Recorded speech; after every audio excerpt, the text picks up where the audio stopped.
The Taoist Discovery of the Original Mind.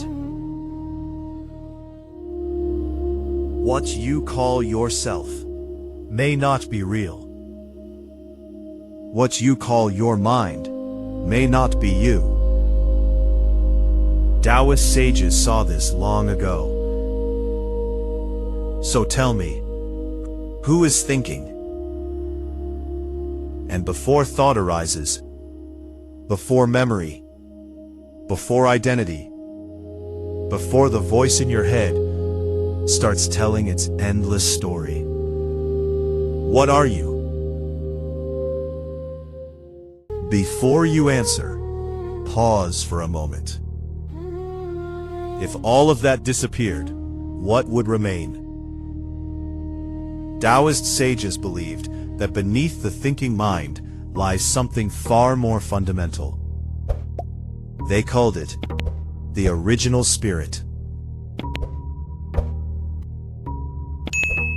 Part 1. How the self is constructed. Modern neuroscience has discovered something fascinating. There's a network in your brain called the default mode network. It activates when you're not focused on the outside world. When you're daydreaming, remembering, or thinking about yourself.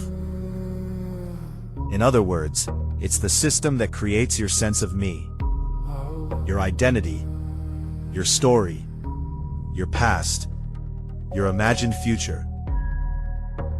But here's the strange part. This self you feel so attached to is not always there. It disappears in deep meditation. It fades in moments of flow. It dissolves under certain altered states.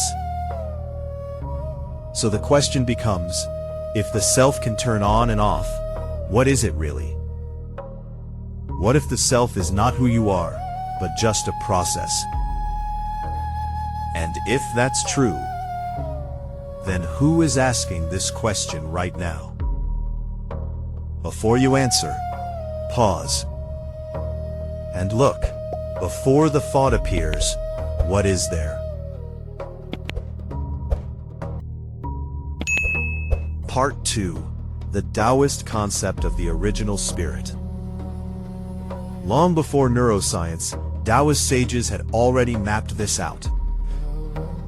They distinguished between two aspects of mind. The acquired mind, or the thinking mind, shaped by experience, language, and conditioning. And beneath it, the original spirit, Yuan Shen. The original spirit is not something you think. It does not speak, it does not judge, it does not divide the world into me and other. It is silent, aware, unmoving, yet fully alive. In Taoist inner cultivation, the goal is not to add anything new. It is to remove what is false, to quiet the acquired mind, until the original spirit reveals itself. This is why ancient texts say, return to emptiness, maintain stillness. They were not being poetic, they were giving instructions.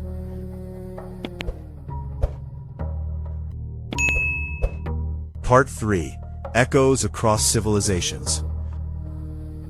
What's truly fascinating is this. This insight is not unique to Taoism.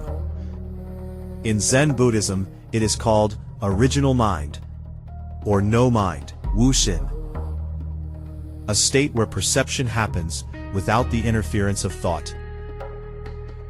In Advaita Vedanta, it is described as Atman, the pure witnessing awareness, beyond ego and individuality. In Western mysticism, it appears as the ground of being, or the silent presence behind all experience. Different cultures, different languages, but pointing to the same realization. The thinking self is not the deepest layer of who you are.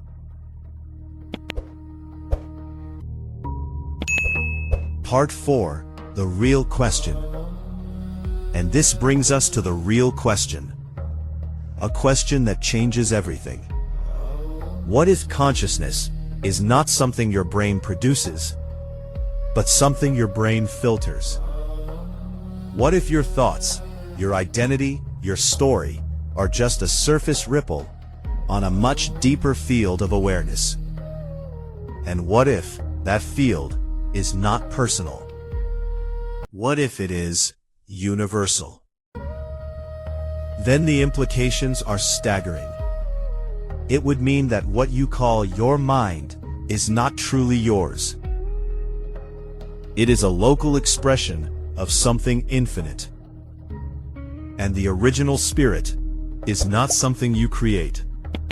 It is something you remember. Part 5. What is blocking you? But here is the deeper problem. Most people never realize this. They never question it. They live their entire lives believing that their thoughts, their identity, their story are who they are. They never see that all of this is just a surface ripple on a much deeper field of awareness. So the real question becomes, what is blocking you from seeing this? Because the original spirit is not absent. It is not gone. It is not something you lack. It is something that has been covered, filtered, distorted by what Taoism calls the cognitive mind, known in Taoism as Shishen. This is the part of you that thinks, compares, judges, and constantly wants. The part that is always reacting, always narrating, always trying to control what is happening. And here is the key insight. This mind is not the problem. It is necessary. You need it to function in the world, to speak, to plan, to survive. But when it becomes dominant, when it takes over completely, it does something subtle, but profound. It blocks the light of your original spirit. Not by destroying it, but by overriding it. And this is why you suffer. Not because something is missing, but because something secondary has taken the primary seat. This is also why you lack true wisdom. Because real wisdom does not come from thinking more. It comes from seeing deeper, from the field beneath thought, from the awareness that does not react, but simply knows. In Taoist cultivation, the goal is not to eliminate the cognitive mind, but to put it in its proper place, to let it serve instead of dominate, to shift from being driven by it to seeing through it, so that gradually the one who is in charge is no longer the noisy surface, but the silent depth. Not the cognitive mind, but the original spirit. And when that shift happens, something fundamental changes. Not the world, but the way reality is known.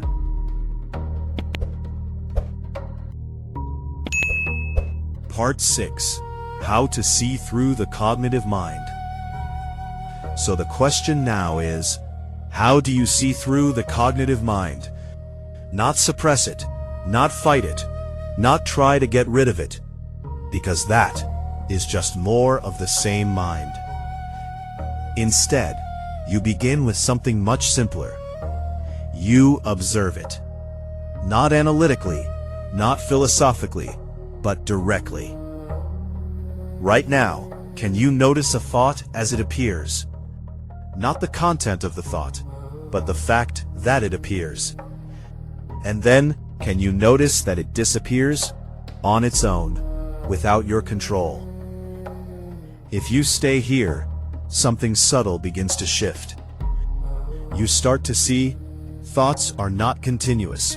They come and go, like waves.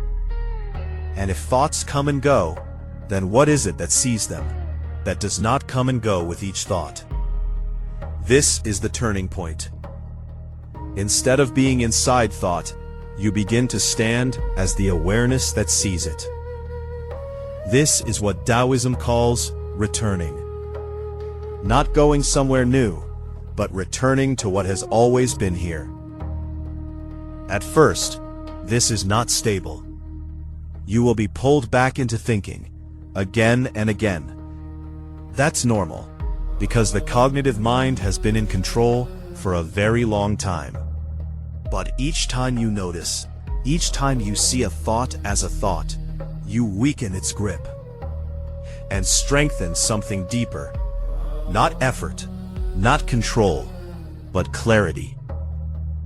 Over time, a new center of gravity forms. Less in the noise, more in the silence. Less in reaction, more in simple knowing. And gradually, without force, the roles begin to reverse. The cognitive mind is no longer the master. It becomes the tool. And the original spirit, quiet, steady, always present, comes back to the foreground. Not as an idea, but as your direct experience.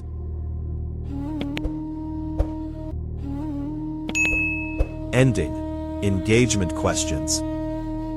So let me ask you, who are you without your thoughts? Have you ever experienced a moment where the self disappeared, but awareness remained? Before a thought arises, what is there? In the space between two thoughts, what are you? The mind speaks without rest, but what is it that hears? When nothing is grasped, what remains? You search for the Tao, but what is it that is searching? If you stop becoming, do you finally return? If this perspective resonates with you, you might not be learning something new.